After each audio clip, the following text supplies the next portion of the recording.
Hey everybody, welcome back to my channel. That was ugly, let's try it over. Hey everybody, welcome back to my channel. It's your girl. I know it's been like a little minute since I last posted anything. That's why I'm dropping this video today, just to catch you guys all up to speed and let y'all know what's been going on in my life since the last time I posted. So if you care, if you want to be nosy, or even if you're interested, stay tuned. Okay, so first off, I just wanted to say shout out to this tripod I got off Amazon. It comes with a little clicker, and I actually bought this to take selfies of myself or to take pictures of myself while I'm out. This is like a really great investment for me. If you guys are interested, I'll drop the details where you can buy this in the link below. But without further ado, let's get started. So the last time that I posted a video, I was not in the best space mentally, emotionally, and I was kind of going through it. It was something that I just feel like I was at a very low point in my life. I was just so overwhelmed with everything that was going on. I was in a relationship that was ending. I relocated to be down here. For those of you who didn't watch, I relocated from Maryland all the way to Florida. I packed up my apartment one day and I just drove 12 hours until I made it here to Florida. I'm actually coming up on a year, November 29th. So it was something that I want to say was very out of character for me. It was very spontaneous, and I didn't really plan it well, but that's what I wanted to do. I had my sights on relocating and starting a new life, so that's what I tried to do. In the midst of me moving down here and just trying to figure things out, I was still in contact with, and I was still involved with things and people from my past. So I feel like any unresolved issues or traumas I had, I brought that with me. And I really don't recommend that if you're trying to start anew or, turn over a new leaf for yourself, because it can be really detrimental to any progress you've made.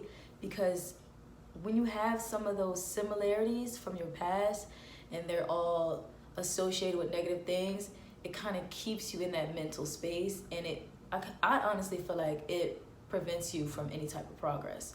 So that's pretty much what was going on with me. I end up finding my own place after staying with my ex and, let's just say, a family friend. I was there for about 6 months, and during that time period, I did have the opportunity to save money. I already had started working at my new job, and I was just trying to figure things out and create a new stability for myself. But things did not work out, and it ended up causing me to have to leave or move out prematurely. And since then, I've kind of been on my own, and I'm still in a new state. I still don't really know anybody, and it's just a whole bunch of new experiences for me. I want to say back in May, it's probably late April, early May, I would like to say that I had somewhat of a meltdown. It was just a lot going on for me, and as someone who doesn't really confront their feelings, it was just really challenging for me. Growing up, I feel like I was in a household where there were so many strong personalities. There were so many women. Like, I have 5 sisters and a mom. Like, that's a lot of women in one house. So I was just always used to, the dramatics, the arguing, the fights and things like that. And I just never really liked being super emotional. So any point where I felt vulnerable or really in my feelings, I just always kind of like try to push those feelings away, because I've always associated those feelings with like weakness. And I know like that's immature, but that's just how I felt at the time. So when I was in my darkest moment, I just pushed everyone away. I didn't want to talk to anyone. I didn't feel like anyone was really here for me. And I was just in a really dark space. Looking back now, I realized that I probably didn't go about things the best way, but I've always felt like I only heal in solitude. My misery does not like company. I don't want anybody to see me cry. I don't like people seeing me vulnerable. or anything like that. So when I was going through the darkness, I was literally by myself. And take it from me, you don't want to do that. If you're already feeling down and negative, the worst thing you can do is reject help and reject people from reaching out to you, because they're just concerned. They just want to know what's going on with you. And fortunately enough for me, I did have someone who wasn't a family member, who didn't really know my family, who had no connections to my past, who was able to help me through that tough time. And I will forever be grateful for that person. And it's just like, I didn't know what to do. For the first time in my life, I wasn't able to run for myself. I was within these four walls. I already worked from home. I didn't know no one. I had no choice but to face my feelings, to face my fears, and admit that I was hurt and that I was sad. I don't know if it's because, I'm part Caribbean, or, I'm just one of those people who are just ashamed, but I never liked people seeing me down. I never liked being weak. I never liked being just vulnerable in general, or showing that I have emotions, because I always associated that with weakness. I know that's ignorant and I know that's not accurate, but this is just how I felt. And having the time to actually be vulnerable with someone, with the perfect stranger, it actually allowed me to see that I wasn't weak for having feelings. It actually takes strength to be able to work through your emotions. It actually takes a very brave person to admit that they need help. And it took so long, so many years. Like, I really regret that it took this for me to get to that point. But, I just guess it was necessary, because up until recently, I was afraid for people to see me cry. I was always afraid that people would make fun of me, that they would poke at my weaknesses, and they would just judge me. But no one can judge me as harsh as I judge myself. No one is a bigger critic than I am of myself. And all the voices I was hearing in my head that was telling me, people were gonna look down on me, that was just delusion. That was my own insecurities bouncing around in my mind. And I just lived with that for so long that the voices became a part of my thought process. Like, anytime I did something, I always thought, what would such and so think? How would people view me? It's just gonna look bad. And it's just like, that is so unhealthy. That is not the way that things are supposed to be. And it just took so long for me to undo that way of thinking, and I just didn't know any better. But when I had my breakdown, that's what I'm referring to it as. I don't want to claim depression. When I had my breakdown, I was at my lowest. And honestly, as cliche as it sounds, that's the best time to reinvent yourself, because you don't have anything to lose, and it's only up from there. When you hit rock bottom, it's literally only room to go up. And that's what happened to me. When I was sad, when I had my breakdown a couple months ago, I wasn't eating. I was the skinniest I ever was, and it wasn't like in a cute, sexy, stylish way. Like, I felt sick. Like, you could see it in my face that I wasn't eating. My eyes looked a little dark and sunken in. I was 120 pounds. I've never been that skinny as an adult. I think the last time I weighed 120 pounds, I was like in high school. Now, don't get me wrong, I've always been a petite young lady, but 120 pounds? I'm almost 30. I need my womanly curves. I need my figure. I need my shape. And it was just like all of that was taken away because I couldn't eat.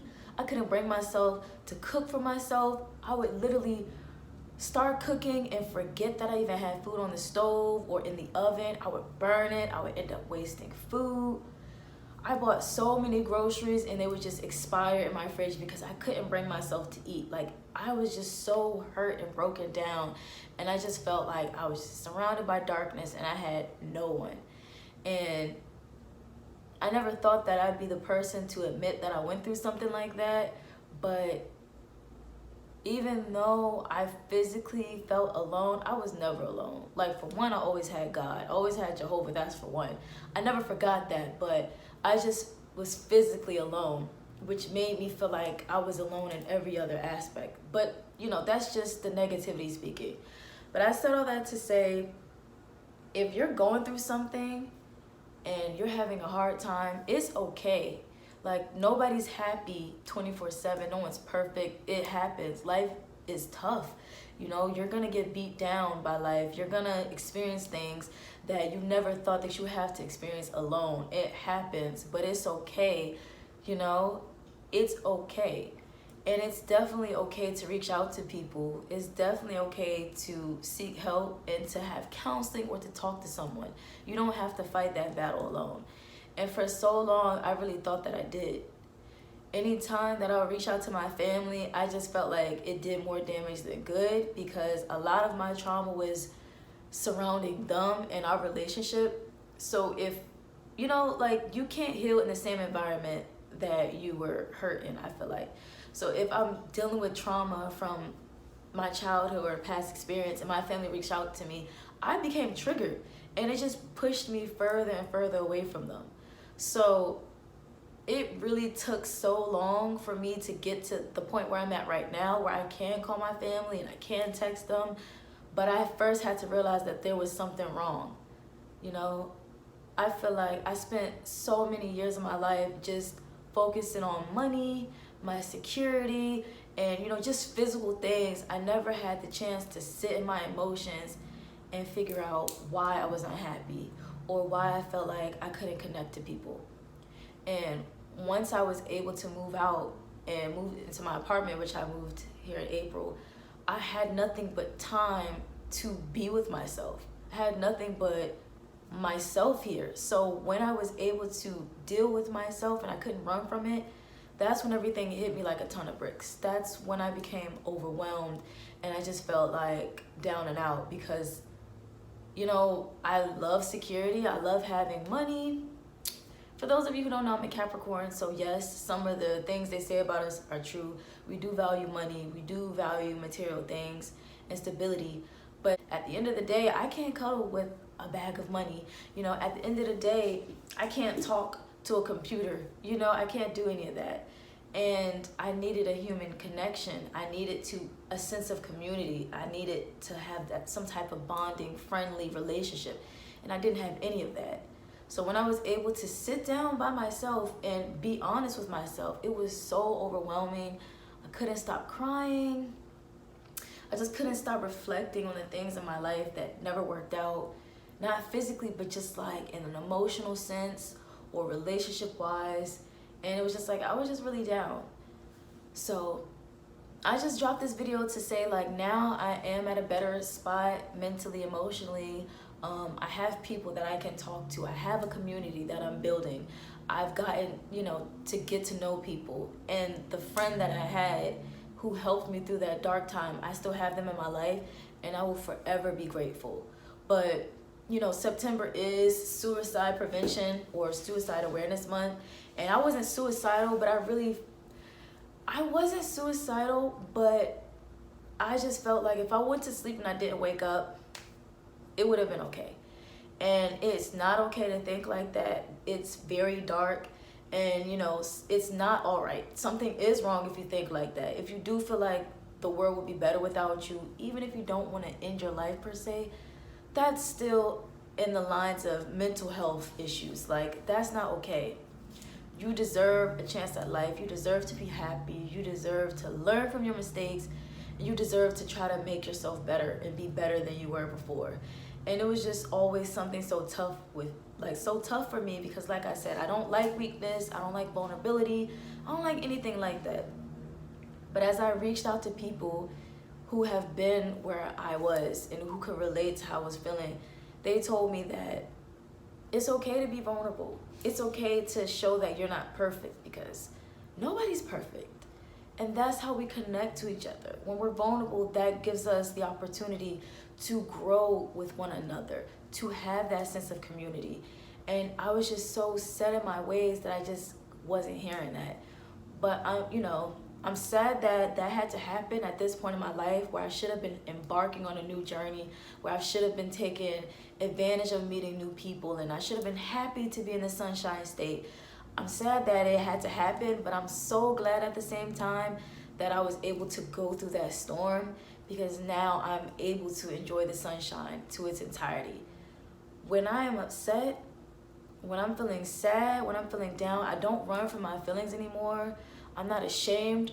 I treat my emotions as guests, meaning I acknowledge them and I let them leave. I don't let them stay. I don't let them post up camp, and I don't dwell on my negative feelings. I just acknowledge that they're there.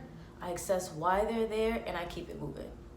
And I really hope that someone that comes across this video, they are able to take something positive away from it, and they're able to know that it's okay not to be okay, but just don't stay that way. Don't stay in that darkness. There's gonna be light at the end of the tunnel.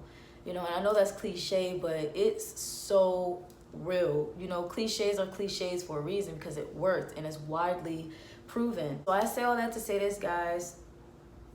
Reach out to people, talk to someone, even if it's the perfect stranger. You are not alone, and it's okay to want to be with someone. It's okay to not want to be alone. That doesn't make you weak. That doesn't make you less than. And if anybody laughs or talks about you, fuck them. They do not matter. We all go through shit. You just have to grow through it. So don't give up. This is not the end of your journey. It's just the beginning of a new chapter. So thank you for watching, y'all. Until next time.